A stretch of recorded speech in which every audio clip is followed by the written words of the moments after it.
Hello everyone, my name is Ronnie. Today I'm going to teach you some pronunciation. Are you confused or do you become a little bit scared when you see this Q and a U together and you're not too sure how to pronounce it? First of all, one very important spelling trick, especially if you do crosswords, is Q must always be followed by U in English. So every time you have a Q, you must follow it by U. This is the capital Q, and this is the baby small Q. Most of the times when you see the Q written, it'll be with a smaller Q. So, spelling QU 100% of the time, all of the time. Pronunciation is like this. It sounds like a K and a W together. So the sound is like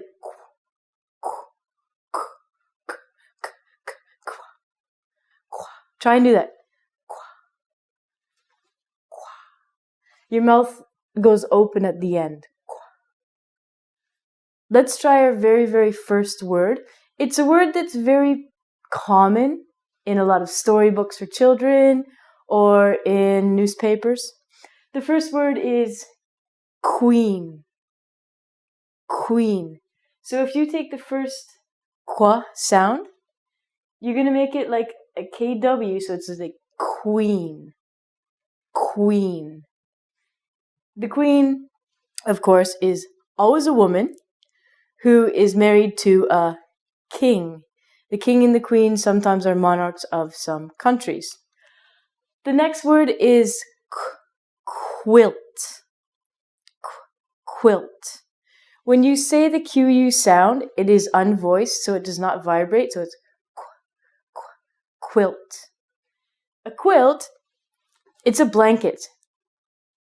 Sometimes people do quilting as a hobby, but a quilt is just basically a very difficult word to pronounce for blanket.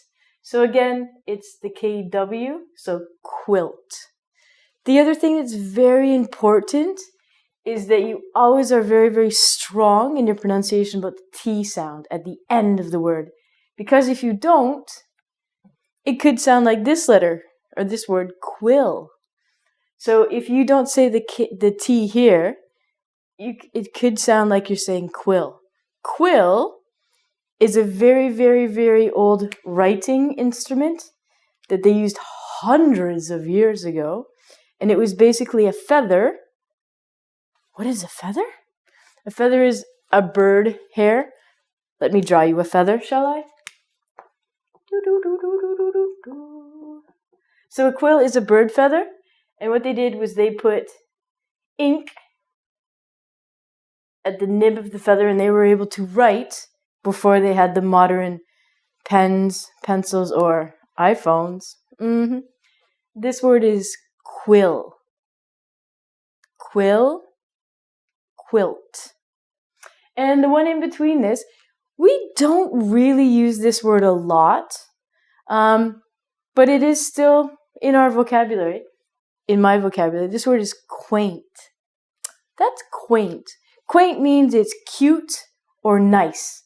Some very, very small cities in Canada that haven't been overrun with condominiums, you could describe as being quaint. So, queen, quilt, quaint, and quill.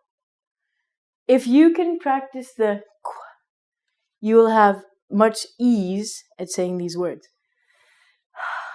The next three words, they're a doozy. And by doozy, I mean, oh my God, how do I say this one? Which? Even when I read these words or see these words, I have to think about, is it quaint, quit, quiet, what was it? What is it? So, let me help you. What you have to do is look at the spelling of these words. This one's the easiest. Because you have the sound, and then you have it. So it's it, quit, quit. Quit means to stop doing something. So for example, you can quit smoking. You can quit your job. You can quit learning English, but you can't do that now. So this word is quit. It means to stop doing something.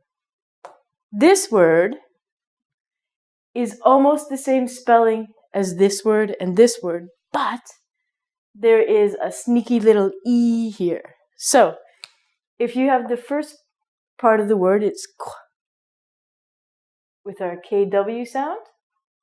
Then we have an I. You can say it like an I. And then we have ET at the end. So it's quiet. This word, quiet, means don't talk. So this word you can break down as a QU sound, so qua, an I, and an it. Quiet. Quiet, quit. Then we come to this one with the E at the end. This word is quite. Quite.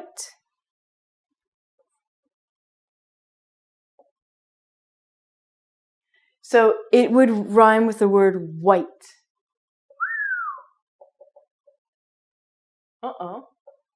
So you can rhyme quite and white. Quite, white. Quite basically means very. I can say, wow, it's quite cold today in Canada. It's the same as saying it's very cold. The reason why this is so difficult is because you only have one letter. The only thing that's different here is the E has switched positions. This one is easier because there is no E. So one more time, this is quite, quiet, and quit.